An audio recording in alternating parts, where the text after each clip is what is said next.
Jeremy. I'm Chris. This week on The Weekly, Return of Heroquest, Honey and Hot Wax, create content for Mork Borg, D&D, the new racial ability rules, and a little bit about Dune. A countdown has reached 0. Oh, yes. We have been waiting for, I don't know why, it was like a 10-day. Yeah. I was like, I don't know why they did that. Build up hype. I'm sure it did something. It just made people go, huh? Yeah. Heroquest is returning, and it is being crowdfunded on Pulse. And Pulse is the platform for Hasbro. I guess the Hasbro Lab. So HasLabs. I think it's HasLabs. Yes. So the HasLabs system, or whatever they're doing. So basically, they're advanced pre-order system that prevents them from sending things to China without they're totally paid for in advance. We were worried about Hasbro. Yeah. I mean, I was like, they're on still am worried. They're on the brink. I think they're going to go under. So we need to make sure we buy their games in advance before they produce them. 10.2 billion net worth company. Yeah. It's a little odd. And I think this is inevitable. I think things are just going to, corporate interests are just going to encroach on everything that was originally kind of independent and bootstrappy and self-made DIY. That's all going to get consumed by this. And so, now these big companies are kind of aping the Kickstarter model, and not very well, though. It's I looked at the campaign. It's very empty, kind of hollow. They don't know how to do it. Right. Okay. They're basically just making a pre-order that looks like a crowdfunding, and they put a goal, and they didn't even have to do that. It could have been invisible because it would have been in the millions. That's the thing. Like, given the product they were crowdfunding, there was no chance it was not going to fund. Right. So, like you said, they could have hidden that goal, or they just could have not put one. As you said, and as I've said in previous casts, I kind of side-eye people using a crowdfunding platform for things that they could have made on their own, but simply didn't want to take the risk. Like, crowdfunding for me is supposed to be, or ideally for, people who would not otherwise be able to make their visions a reality. So you kick it out to the crowd to fund, but eventually I expect a company, especially one with a big net worth like Hasbro, to act like a company and absorb some of the risk. Right. Especially for something like HeroQuest that everyone knew was going to have immense interest. Right. So, as you said, they could have done anything and everything in terms of stretch goals and extra bells and whistles. And hell, it could have been a gold-plated board, I'm sure, and people would still have pledged at that level. So, yeah, that's true. So did you take a look at the art? Have you seen what I've not taken a look at the art. I've taken a look at the page, and it looks like since GW isn't involved, they had to change the old, the old finner, whatever it was, to some kind of fish thing.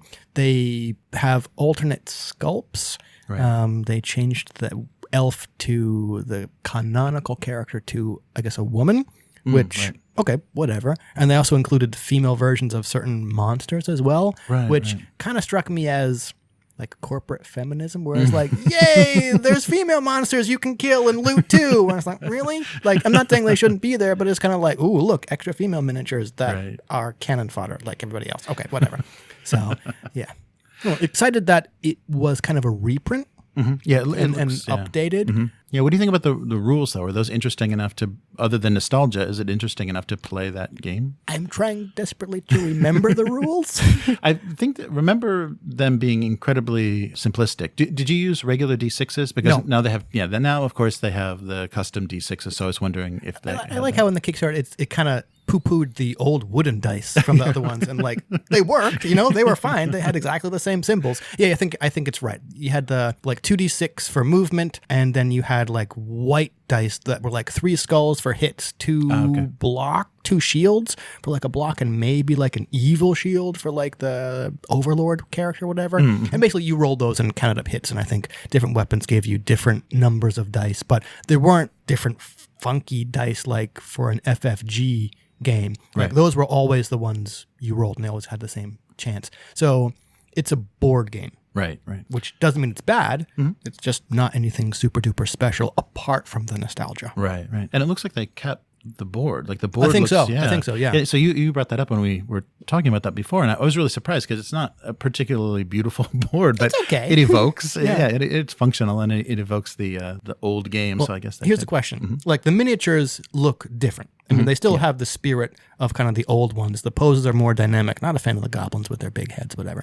If they had changed the art style of the board, what do you think fan reaction would have been? I think it would have been too much. I think with the way the miniatures are more stylized and kind of it's a more specific kind of style and not so generic. Right. If the board would have gotten that same treatment as a lot of the graphics and card borders and stuff probably will, yeah, I think there people would have been like, this is not, I'll look for a used copy of the old one. I bet you people still would have pledged and bought it, but there would have been a lot more complaining. Yeah, I think so. No, I think that's a good point. I was convinced they were going to do like a total, close to a reprint original and then the new updated version. Okay. Yeah, I thought they were going to do kind of a both thing so you can get like this, because I think Milton Bradley or somebody was doing those old retro versions of Yahtzee and Clue and stuff. Okay. Yeah, when they were doing the old boards, the really old graphics of the boards, just recreating those. So I thought this would be a chance to do that, and they have the power to do it. But maybe, like you're saying, GW's involvement, maybe the license, you lost some things from the original license. I think you did, and I think some of, like the article I read said that some of the lore, I hate that word,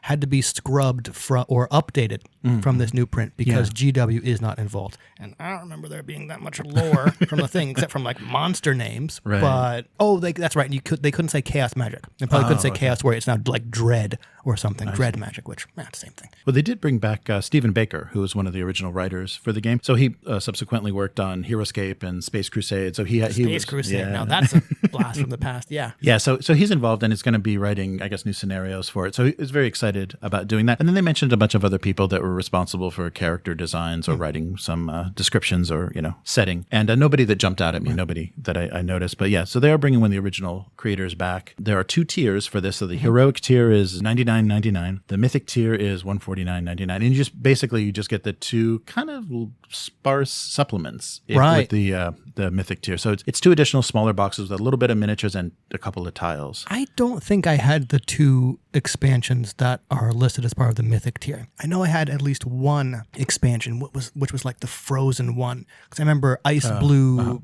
like kind of Yetis and bugbears kind of thing, and possibly one other, but I don't think it was those 2. Yeah, I'm not sure if this is the best approach to this, because if they would have really put some money into marketing this and getting people excited about this, hey, D&D seem a little too complicated, you 8-year-old kid, look at this, because that's exactly how it worked, when we were younger, is like, the bigger kids are playing D&D, but we can do this, because I played Dungeon, a ton. Yeah. I did notice in the article they said that Hasbro was potentially eyeing a 2021 retail release. Yeah, okay. So maybe we'll see a more ramp up in terms of marketing there once we get closer to that approach. I have to think that this was a test the waters to see what kind of reaction it's going to get. And maybe as a fan, how could it not have sold out? But I do understand, from the company standpoint, saying, let's figure out whether or not this is going to sell and whether doing a reprint and a retail release later on next year is going to be worth it. Right. The trademark, the rights to this game are a little interesting. And when we were talking about the Heroquest Legacies, that was actually a trademark that was registered by Restoration Games. So that's the company that's bringing back the Dark Tower. They're doing the new version of Dark Tower. Basically, they say their strategy is to register trademarks for anything that looks hot. So they do like the 5 top like kind of search terms or things that are buzzing on board game sites or whatever, and they'll just register things related. So they weren't specifically involved in any of this, but that should have been proof. And maybe just doing a search on Board Game Geek would prove to Hasbro this is hot enough that you don't have to crowdfund it. If they're going to crowdfund it should be a really exclusive version. So, and maybe I think though the gender swaps and things are not going to be in the retail version. I think they're not. Yeah. The alternate gender swaps are not going to, of the heroes are not going to be in the heroic tier version. Yeah, I don't know. At a $99.99 entry point, that's boutique. Yeah, that's maybe true. Not Kingdom Death Monster boutique, right? But that's boutique. You're not going to get the casual gamers. You're going after the hardcore nostalgia fans who are able to kick that in. And as much as I don't like Hasbro, I seriously considered doing. I'm like, that's real attractive, but when am I going to play it? And that's a bit expensive. So at that price level, why not, as you kind of said, go higher? With extra stuff, because people were gonna do it. Right. Yeah, but in their stretch goals and things, they're not really doing too much. Yeah, they're not really unlocking anything or kind of souping up the game. There's just a few tiers of things, and they're probably, because this is going on until I think November 6th. Oh, is it? It's going on way too long, and they're probably going to make a lot of money. The total's going to get pretty high, but there's not anything that's going to change the game. Yeah, like make it more exclusive. But back to the rights, so Heroquest was originally produced by Milton Bradley, who was a subsidiary of Hasbro. Now, and Games Workshop. 89 to 94, they produced the game. And then Heroquest was registered as a trademark in 2002 for tabletop role-playing game. Yep. So after it stopped production in 94, it was picked back up. Moon Design Publications were the previous owner of the Heroquest trademark that transferred it over to Hasbro. Yeah, so I don't know. We're going to see millions of dollars go into that, but if they would have studied what companies like Come On and things are doing on Kickstarter, I think they would have structured that campaign a little differently. They're wasting the time doing this countdown clock. They should have done all the gimmicks said, you're going to get a wooden box and, you're going to get some metal pieces or something to really to drive up the, people pledging on this. But basically they're going to do what they've always been able to do, produce decent quality board games in China. Right. And so, that's it. Hasbro. Well, not really a fan of it, but I guess from a business point, that's the way to maximize profit. Yeah, right. Yeah, I'd be interested. Wouldn't be an expert on any of the legal language, but it'd be interesting to see what their terms of service say as far as like how they're going to, what their responsibility to fulfill this crowdfunding is. Good point. Shipping and everything. Because those are always the stumbling blocks that people run into. And I wonder if the language is really, if their lawyers said, if we never make this game, too bad. Right. I'm really curious. I never thought about that. Yeah. But now we know. So it's not a mobile game. It is just the board game with some new art. Yeah. I wonder if they're going to come out with a mobile game or whatever. Because a couple people I saw on Twitter, when this got released, said something along the lines of, they hope Hasbro does something allowing people to write and publish their own scenarios. Oh, that's cool. Yeah. So, have you heard of Honey and Hot Wax? I have, though that's about the extent of it. Okay. Well, we're going to try. We set a precedent last week with Morning Coffee for a New Lover. So we're going to try to resist turning this podcast into Thirsty Christina's erotic game reviews. Which is what I should go and label my itch.io storefront. All right. So Honey and Hot Wax, I noticed this right away. It's an anthology of erotic games, edited by Sharang Biswas and Lucien Kahn. And we mentioned Lucien Kahn's work in Visigoth versus Molgoth. Right, last week. So it was created with 2 grants from the Effing Foundation for Sex Positivity. So the intention of this is to create, a sex positive, very kind of aware collection of games. And you can see that by the foreword of the book was written by Naomi Clark. Naomi Clark is the designer of Consenticle, right? Which is I have a copy of it. Yes, right. Yeah. Which is a great card game based on the consent in a sexual relationship between a human and an alien. Yep. So with tentacles, in case you couldn't tell, right. Consenticle. Right. And that's handled very well. And so her kind of putting her stamp on this collection, I think, is a good sign. So it's a very interesting collection of games. And we're going to review them all? Right now. So it's 8 games altogether and kind of 2 categories. Okay. So they separate it into this world, so kind of, reality or normal reality, and and other worlds, which would involve, supernatural or aliens. The nice thing that they do is they break down for each game how many players you need, what you need for the game, and if a facilitator or kind of game master is required. And so looking at some of the games, it seems like it would be hard to organize a few of these sessions. Oh, really? Because it's pretty large numbers of large numbers of players. Okay. We're talking like 6, 8? Yes, right. They get 6 to 12. Yeah. Oh, okay. So I'll just go through a few of the examples that are listed here. So the first game is Pop. Pop is inspired by Lunars. Okay. Lunars is a community of people that like to have sex with balloons. Okay. But this game does not feature balloons. So 6 to 12 players and 1 a facilitator or game master and lots of material. So this one sounds particularly difficult to kind of pull off. If you have a good, fun group, it may be nice. It may be a nice thing to do. The other thing is maybe less than half of the games would be possible to do online. So kind of in this age of social distancing, it might be a little bit difficult to execute some of these games. So the point of the game is you have a character with a simple goal to figure out exactly what makes this balloon thing so hot. But all loons are still treated with dignity and respect. The next game was The Echo of Unsaid. So this game will last about 1 to 2 hours and only needs 2 players. So it's 2 players, ostensibly straight college boys that have unresolved sexual tensions and perhaps romantic attraction. So you're playing out like hidden relationships between 2 players. The Sleepover can last up to 5 hours and needs 3 to 12 players and 2 facilitators. Wow. Yes. Okay. So this game is, it starts with the characters receiving the talk, an awkward sexual conversation from an adult about sex. And then the teens, which you are playing, explore their own identities in the game as they go on to challenge the talk. So I think that's kind of fun content. Follow My Lead, 6 to 10 players. Wow. Yes, I saw some of these are difficult. It's a nonverbal LARP about exploring kink negotiation. So Follow My Lead is upfront about its aims. It wants to capture kind of the essence of the mating dance, kind of the a nonverbal version of kind of the back and forth. I was thinking the nonverbal thing made me think of Consenticle. Yeah, right. Because one of the levels of difficulty for Consenticle is no speaking. Yes, yeah. Yeah, I think, and that's an interesting thing I think that comes up back and forth. And this next one is a all verbal game. So Pass the Sugar Please is a game about anonymous sex, exposed secrets, and BDSM. So 4 to 6 players are needed and a facilitator. So the game takes place at a particular elite sex club, House of Decadence, in which all the guests are masks and they engage in BDSM. But the main part of the main story of the game takes place the meeting that afternoon. So after, so the characters are meeting for afternoon tea and discuss with other players through innuendo. So through food innuendo, you try to figure out who you hooked up with the previous night at the club. Interesting. Slightly less interesting, than only because for me, food and sex don't really mix. Ah, so the food innuendo, I'm kind of like, my interest is kind of down a little bit. Oh, interesting. So The Cleft in the Rock is a game for 2 to 6 players and using landscape metaphors to talk about the body. Okay, basically. I guess that's more my speed since it's not involving food. Right. Feeding Lucy, I think, is exactly your speed. 2 or more players and 2 or more hours.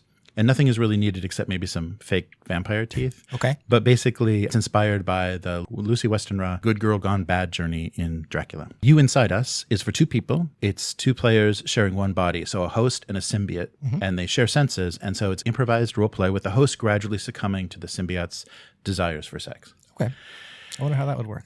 Yeah. Given that they share a body. Okay. So that's just a sample of kind of what you're going to find in there. So they scale, I mean, so the scale of them is pretty broad. So, 2 players all the way up to 12 player games. So I think just the, maybe the inspiration of like how you would sex positively include that content in a game is pretty, inspiring, because I think that's a difficulty that happens in, kind of mainstream tabletop is people negotiating, what can I have sex with this? Do they character? negotiate? Well, they don't negotiate. Okay. They kind of brute force. They kind of brute force their desires on the merchant's daughter. That is what I was saying. And then as soon as I said that, I was trying to kind of pull back from that stereotype because it probably is a stereotype. Yeah, but I mean, it's the one that everybody in gaming probably is familiar with. And I'm sure people have horror stories about things that happen at the table. So I absolutely agree with you that this seems like a decent idea to actually have games about sex positivity, not kind of explain things, but just, I guess, kind of normalize decent behavior. Because I'm sure all these games use safety tools as well. Right. Yeah. And they make in the introduction, they specifically talk about how to handle things at the table and kind of the role of the facilitator in each of the games. Yeah. So yeah, I think the same way that people kind of explore identity and just kind of, social roles and stuff, tabletop is a place to kind of figure out sexuality. And it may be a thing that you haven't given a lot of thought to. What are you talking about? Just RPGs are only for killing monsters and taking their loot. That's the only thing they're there for. Right. So so I think this is interesting. And if any of the settings or any of the games interest you at all, it's definitely worth checking out. I am definitely going to check that out. I'm surprised. I want to say surprised, but that sounds kind of negative. I'm surprised at the number of people involved. Probably only because the games that I've made are for 1 or possibly 2 players. Right. So seeing lists for up to like 12, like wow, okay, that's a lot of people. Maybe it skews more LARP-ish because again, just thinking like a facilitator. Wow, running a game with 12 people, that does not sound fun. Right. So, but you can buy a copy at Pelgrane Press, and so I'll put a link in the description to that. And yeah, it looks really fun, and we'll try not to only review sex games or only introduce sex games on the podcast. Keyword there is try. So do you have any interest in developing content for Mork Borg, the award-winning dark metal RPG? Possibly. I can't answer that question without looking at the system. Okay. Because the book looks amazing. And I think it won some kind of like Swedish design award. Yes. But I would possibly be interested in developing content for Mork Borg, which I can't say without thinking about the Swedish chef. Oh, right. Anyway. Well, good news that this may entice you a little bit more. They're offering an open license for people to develop. Basically, that gives you access to the game system but none of the art assets, Right. the game system, and then also a compatibility logo. Okay. So you're not allowed to use logos from any of the developers or Free League, but you are able to designate your content as Mork Borg compatible. And the best part is they take 0% cut on that license. So anything you make from the game is yours, depending, minus credit card processing fees or whatever. Right. I've seen other games do something similar. Like I think Evil Hat has stuff for Fate where they're like, okay, you can use this text from these books. You can't use our logo, but here's a Powered by Fate logo that you can use. And as long as you're within these parameters, you don't have to like buy a license or anything like that. Right. Yeah, so we'll see. And I guess there's already a Carousing in the Dying World from Grayson Y is already on itch.io, which is content. This will lean heavily into very gorgeously graphically designed content if you want to kind of match what the original system was. I wonder if that's going to be a turnoff.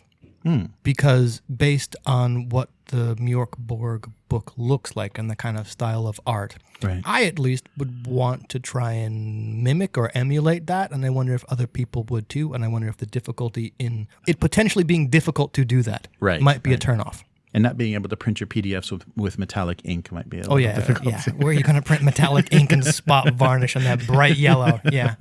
And I'm curious to see if that inspires people, to develop for the system, because it's getting a lot of attention from the 2020 NEs and things. I think Quest that we talked about a couple episodes ago did something similar as well. And I think people are making Quest material or Quest content, though that seems to, at least from my feed, have tapered off. Ah, I see. Or not necessarily tapered off, but I don't really see people talking about it all that much currently. Right. So we got a peek at, we were already kind of expecting in the next release for D&D, which was going to be Tasha's Cauldron of Everything. We were going to get new rules that let you kind of break free of the racial ability score bonuses and things. And basically, they're letting you get away with anything. At this, they're separating everything. So the latest Adventurers Guild guide contains new rules for customizing your PC, which are a preview of what's to come in a couple of months from the Tasha's Cauldron release. And so basically, rules for altering your racial ability scores, modifiers, and racial traits, also weapons skills, and tool proficiencies are now all up for grabs. So instead of having, I have to play a dwarf because I want this, I have to play an elf because I want this, you're able to take those bonuses and apply them any way you want. And I'm not sure, it doesn't say that there's like, you kind of need an in-game or narrative reason to be doing this. Like, why is your dwarf so super intelligent or, whatever? Why is your orc so pretty? Nobody saw my shrugs at both of those. Okay, yeah.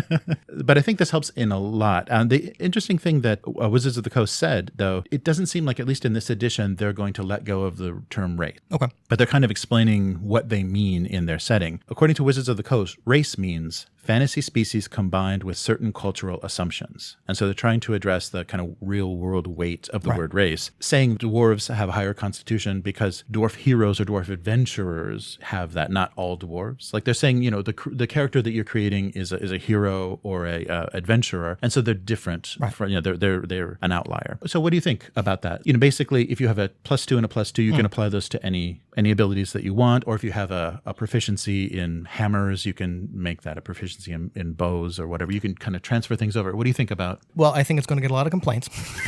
Right. It's right off the bat. I wonder if there's some kind of, and I hate to use this word, I wonder if there's some kind of balancing factor where if they kind of like broke out everything or broke it all apart, they might say like, I don't think every piece that got broken out has equal weight. Right. I guess that's mechanically speaking, if you know what I mean. So I wonder if they did some kind of different charts where, okay, like you can pick a couple, like 5 from these or 3 from these or, any combination thereof to balance it mechanically speaking, because that is kind of a concern in D&D. I think it's kind of a cop-out to do that fantasy race is both species and certain cultural aspects.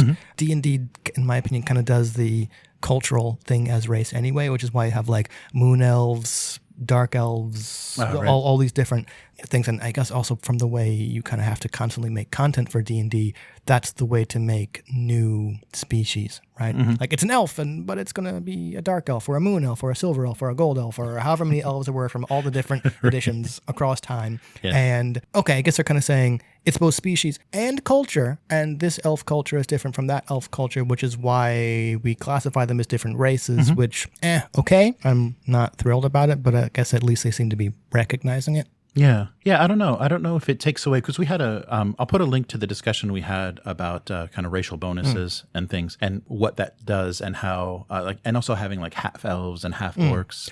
That's what kind of really puts a spanner in the works for me, because if you're doing everybody is pretty sexually compatible with everybody else to the point where you're making, for lack of a better term, like hybrids, everybody is the same race technically, right, from a scientific standpoint, and then so just make everybody the same race, right? Right. I think it takes away, the flavor, like what is a dwarf, what is an elf, if they can be anything, and if you can apply those bonuses anywhere. So it takes away some of that original flavor, and I think some people want that, but at the same time, it's also going to take away the narrative flavor, the narrative interest of why characters are the way they are. I mean, I guess you can come up with a reason for it, but it's now very nebulous. It's now I have aquatic dwarves that are, super dexterous, and it's like it's not like people weren't trying to do that already. But I want to play John Wick. Yeah, that's true. The thing I do like about it, though, is it breaks away, because I really hate that, and I noticed that maybe more in Pathfinder, so that might be more of a 3.5 problem. Although I guess 5e has the same sort of thing where you're kind of railroaded into choosing a specific race if you want to play a certain character class. Right. Yeah. This race, this class, and these ability scores. Otherwise, you're not going to be effective at what you do. Right. And then people say, but we don't play to be effective. And then I'm like, well, okay, then play a different system where a miss doesn't mean nothing happens. Right. Yeah. If you're going to lean into those weird characters, for God's sake, play something other than D&D. Right. Yeah. No, that's a good point. We'll see in a couple of months, we'll see the full version of this, but you do have a preview, and I think you can download it for free to see what they're doing. But it seems like it just kind of throws everything up in the air, and I don't know if that, what they're going to do with that. I mean, narratively, you can, then create some very original, very exactly what you want to play kind of characters. But I think that should be a conversation that happens in kind of world building. So, putting these characters into a pre-written module, a pre-written adventure is like, you could kind of be breaking certain things. But is it, I understand that, and I wonder, not whose responsibility that is. I think that's one of those, like, even if you're running a pre-published module, I think that's one of the discussions you have before the game saying, hey, we're running this module. Make characters who, A, B, C, D, or who would do thing main quest is about. And it's kind of on the group to have that discussion. And it's the GM's fault if they don't say, kind of, this is the main hook.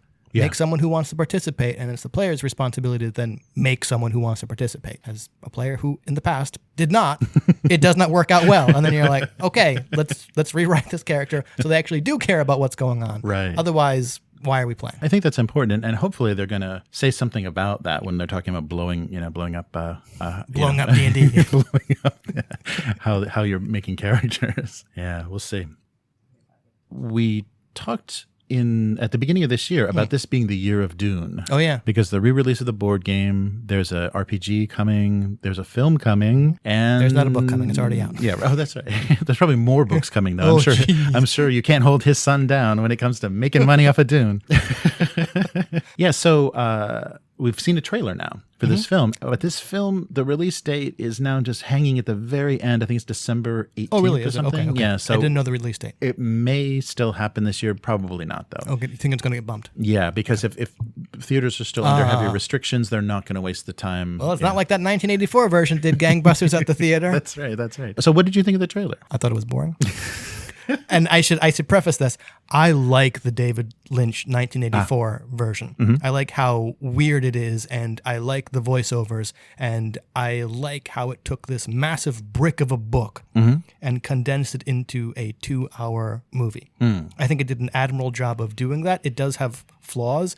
You needed those voiceovers to convey to the audience what the fuck is going on, and I actually kind of like them. But I also like all the weird colors and exotic costumes and kind of the bright graininess of that old footage. So the new one, I just went, wow, this is dark and gray and kind of boring.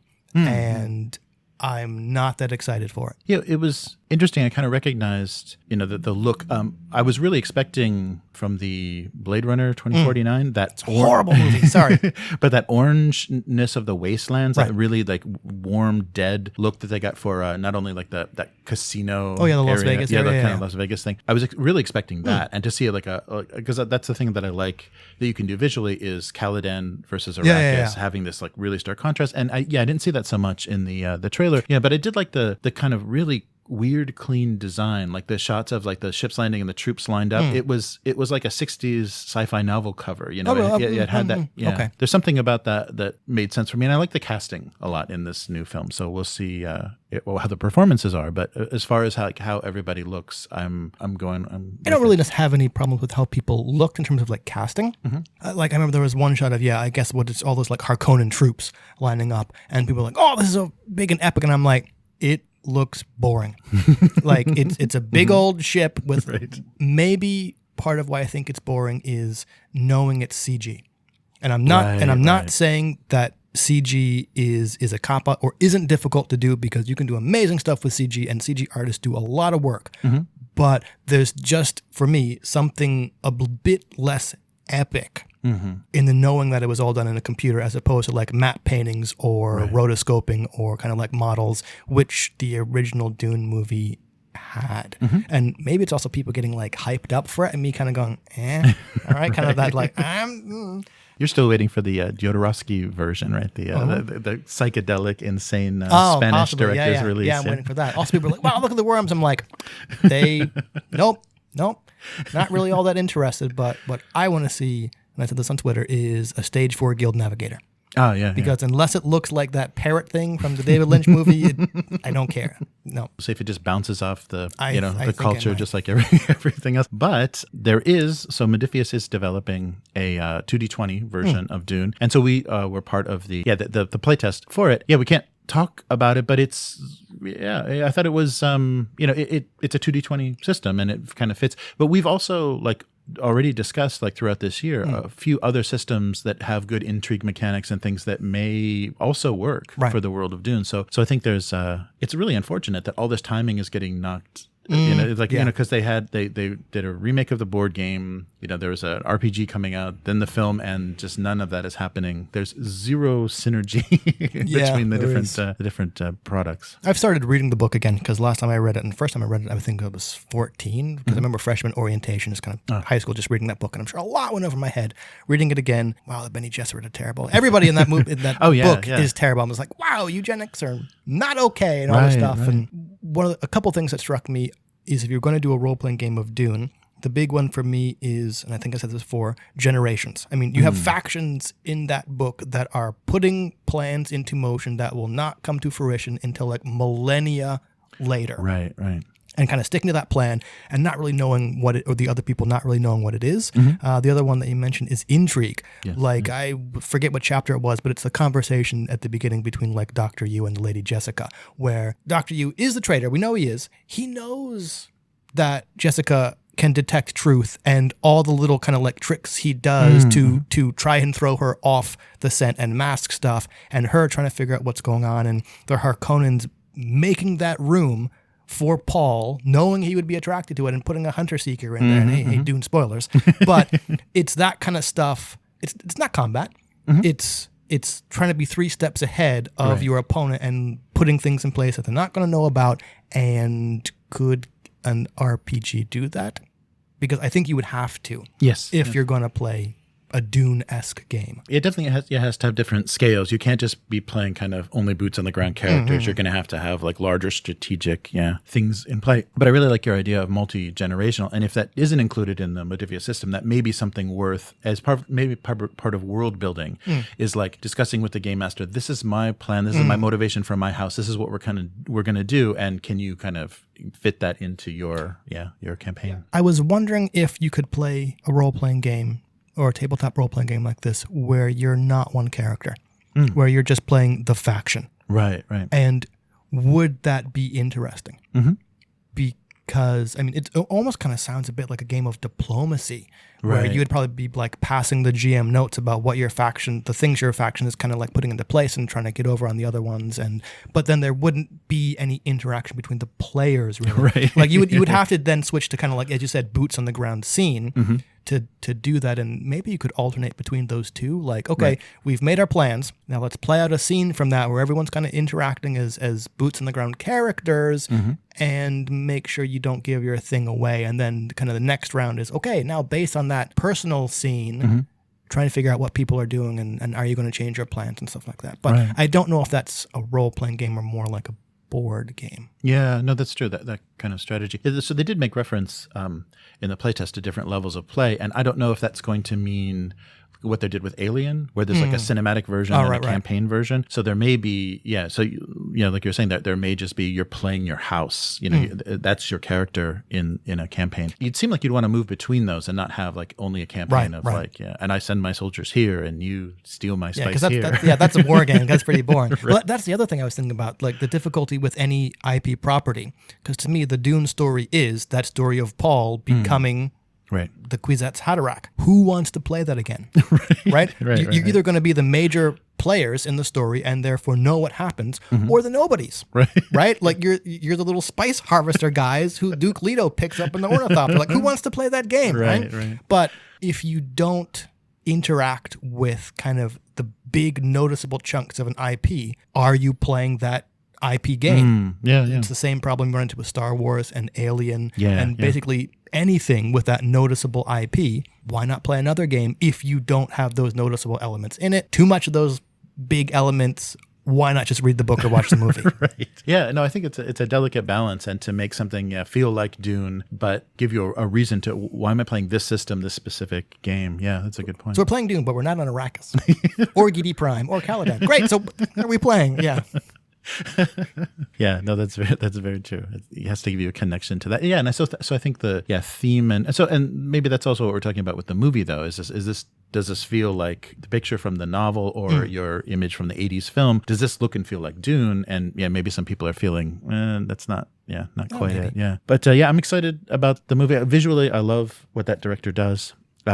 So we'll see how that goes. And this is also only the first half of the book, or a part of the book. Oh, is it? Yeah. So they're not going to try to get the whole book in. So it might be a little disappointing. I mean, and hopefully they do it, immediately, to be continued next year. I'm calling it now. I'm expecting there will be no part 2. Oh, yeah. Ouch. Yeah. Because they're not filming it at the same time. So it's all COVID dependent, profits. I think it's going to be an unfortunate box office flop. But Netflix will pick it up and make it a drama. Hey, you know what? That would actually be better, a TV series. That would be weird, yeah. That's going to happen eventually, but that would be very strange. I think they already called one. There's like the Bene Gesserit Sisterhood or something that is a series in development. Right. And who wants to watch a bunch of eugenicists try and create the super being? I don't know. I was hoping for CSI Caladan. That would So where can people find you? On Twitter, as always. It's Hyvemynd, HYVEMYND. If you'd like to get in touch with Idle Red Hands, idleredhands.com is the website. Follow us on Twitter at Idle Red Hands. We have both a Twitch and a YouTube channel. And if you'd like to get involved and support the podcast, please visit patreon.com/idleredhands. Because our hopes for Dune this year have been dashed, and we may barely get some of the things that were going to be released by the end of 2020, I thought I would read a couple of quotes from Frank Herbert, things that definitely apply to things we should be thinking about today. When religion and politics travel in the same cart, the riders believe nothing can stand in their way. Their movements become headlong, faster and faster and faster. They put aside all thoughts of obstacles and forget the precipice does not show itself to the man in a blind rush until it is too late. And also, governments, if they endure, always tend increasingly toward aristocratic forms. No government in history has been able to evade this pattern. And as the aristocracy develops, government tends more and more to act exclusively in the interest of the ruling class, whether that class be hereditary royalty, oligarchs of financial empires, or entrenched bureaucracy. And one more. Greatness is a transitory experience. It is never consistent. It depends in part upon the myth-making imagination of humankind. The person who experiences greatness must have a feeling for the myth he is in. He must reflect what is projected upon him, and he must have a strong sense of the sardonic. This is what uncouples him from belief in his own pretensions. The sardonic is all that permits him to move within himself. Without this quality, even occasional greatness will destroy a man. So that's it for this week. We'll see you next week. Later, mortals. Bye.